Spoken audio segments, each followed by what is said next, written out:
পৃথিবীতে কোনো রাস্তা ছিল না, সবাই যখন চলা শুরু করেছিল তখনই রাস্তা তৈরি হয়েছিল, তাই তোমার রাস্তা তোমাকেই তৈরি করতে হবে। একটি রুটির দামে কুকুর কিনেছি, অথচ জীবনের দামে মানুষ কিনতে পারিনি। শেষটা সুন্দর হওয়ার জন্য প্রচুর অপেক্ষার প্রয়োজন। অপেক্ষা করো, বিশ্বাস রাখো, শেষটা সুন্দর হবে। কাকে বিশ্বাস করবে তুমি? যারা তোমার সব থেকে আপন, তারাও তোমার মনের কষ্টগুলো শোনার সময় নেই। যে থাকার কুড়ে ঘরে রাখলেও থাকবে, আর যে থাকার না 10তলা ভবনে রাখলেও থাকবে না।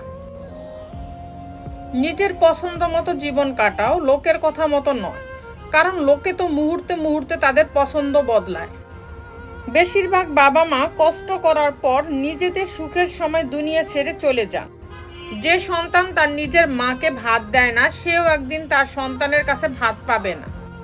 ভালোবাসলে দুটো দায়িত্ব নিতে হয়, একটা ভালো রাখার দায়িত্ব, অন্যটা হচ্ছে সম্পর্কে টিকিয়ে রাখার দায়িত্ব।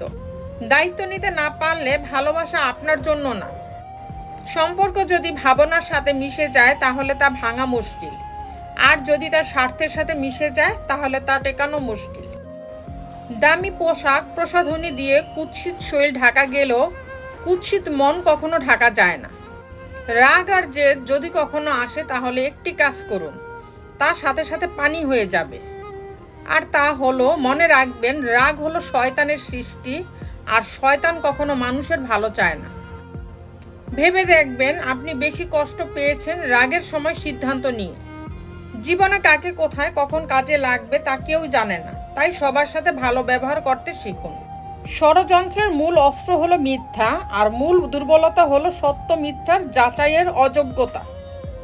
নিজের দুঃখকে ছোট করে অন্যের দুঃখকে বড় করে দেখো, তাহলে দেখবে তুমি অনেক ভালো আছো। মাঝে মাঝে নিজেকে কবরে কল্পনা করে আমি হীন বাইরের দুনিয়াটা কল্পনা করি। দেখি সবই ঠিকঠাক চলছে, আমার জন্য কিছুই থেমে নেই। আমি হীন দুনিয়াটা বেশ ভালোই আছে, কিন্তু কেউ জানে না আমি কেমন আছি। বর্তমান সমাজে বিশেষ একটি প্রতিযোগিতা চলছে, অন্যকে ঠকিয়ে নিজেকে এগিয়ে যাওয়ার প্রতিযোগিতা। সব কিছুই দেখছি, সব কিছু সহ্য করে নিচ্ছি, কিন্তু চুপ আছি, কারণ সময় এখনো আসেনি। বিশ্বাস ভঙ্গ হলে সম্পর্ক পুরাতন ভাতের মতো হয়ে যায়। মাংস আর শাকসবজি দিয়ে যতই মাখানো হয় তা আর পূর্বের স্বাদে ফিরে আসে না। সঠিক মানুষ কখনো ছেড়ে যায় না, তারা সব সময় একটা কারণ খুঁজে থেকে যাওয়ার। প্রিয় মানুষ হয়তো সেই, যার সাথে কিছু সময় কাটানোর পর একা থাকার সময় সেই সময়গুলোর কথা মনে পড়লেই মন ভালো হয়ে যায়। কারোর সাথে অকারণে পরিচয় ঘটে না, হয় তার আশীর্বাদ হিসেবে আসে, নয়তো শিক্ষা। যে মানুষটা নিজের হাসি বিক্রি করে আপনার হাসি কিনে, সেই মানুষটার নাম হলো বাবা। আপনকে পর করে দেয় পরিস্থিতি, আর পরকে আপন করে নেয় ভালোবাসা। মিথ্যে ভালোবাসা গাছের পাতার মতো, যা কিছুদিন পরে ঝরে পড়ে, আর সত্যিকারের ভালোবাসা নদীর জলের মতো, যা আলাদা করতে চাইলেও আলাদা করা যায় না। আত্মীয় স্বজনই মানুষকে কবরে শুইয়ে দেয়, কাউকে মৃত আর কাউকে জীবিত। কার খবর কে রাখে? হাসলেই কি সবাই ভালো থাকে?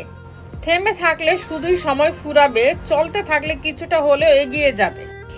তো বন্ধুরা, ভিডিওটি যদি ভালো লেগে থাকে তাহলে ভিডিওটিতে একটি লাইক করে দিবেন, চ্যানেলটিকে সাবস্ক্রাইব করে পাশে থাকবেন। আর হ্যাঁ, নিজের খেয়াল অবশ্যই রাখবেন, কারণ এই স্বার্থপর পৃথিবীতে আপনার খেয়াল কেউ রাখবে না। দেখা হচ্ছে পরের ভিডিওতে, ততক্ষণ সুস্থ থাকবেন, টেক কেয়ার।